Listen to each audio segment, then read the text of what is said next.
நான் சம்பாதிச்சேன்னா 1000 ரூபா சம்பாதிச்சேன்னா 400 ரூபா செலவு பண்ணும். மீதி 200 பாக்கெட்ல வச்சு மீதி 200 ரூபா நம்ம கைக்கு வராது. அதாவது தனிப்பட்ட மரம் இல்ல வச்சிருப்பா நீங்க தான் யாருன்னா நீங்க எடுக்கிறீங்க.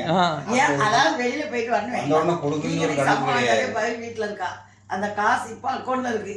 ஊர் நாட்டுல என்ன பண்ணுவாங்க, வெளியே போயிட்டு வந்து உங்க அப்பாவே இருக்காங்க, காசு கொண்டு யார்ட்ட கொடுக்கும், அம்மா தான் கொடுப்பாங்க. அந்த மாதிரி கொடுக்க மாட்டாங்க. எப்படின்னா அது பாக்கெட்ல இருக்கிற அடுத்த நாள் அந்த மாமா வந்து உங்களுக்கு உரிமை கொடுக்குறாங்க. நீ வந்து என்கிட்ட கேட்கணும்னு அவசியமே இல்லை, போய் பாக்கெட் எடுத்துக்கன்னு சொல்லியிருக்காங்க. காசு நான் அன்னைக்கு எடுக்கலாம், அடுத்த நாள் அது எங்க நான் எடுத்தாலும் ஏன் எடுத்தீங்க என்னன்னு கேட்கறது இல்லை. எடுத்துருவாங்க. அப்புறம் எதுக்கு நம்ம கொடுத்தாலும் ஒண்ணு கொடுக்கட்டும் ஒண்ணு தான் எடுத்துக்கிறாங்க. இல்லை அதான் நான் சொல்றேன், அதை கேட்க முடியாது, எதுக்கு சாப்பிடணும்ல. அப்புறம் எல்லாம் இப்போ மாமா வந்து நீ எடுத்துட்டு ஏன் எடுத்துன்னு கேட்டா அது தப்பு. சரி நீங்க வந்து கொடுக்கவே இல்லை சொல்ல முடியும். பிள்ளைங்களை யார் வளர்ப்பா, நம்ம சம்பாதிக்க நம்ம வீட்டுல இருக்கோம். அப்ப நம்ம அதை எடுக்க அப்படின்னு சொல்ல முடியும். பிள்ளைங்களும் வளர்ந்துருச்சு இல்லை, இன்னுமே வளரும்.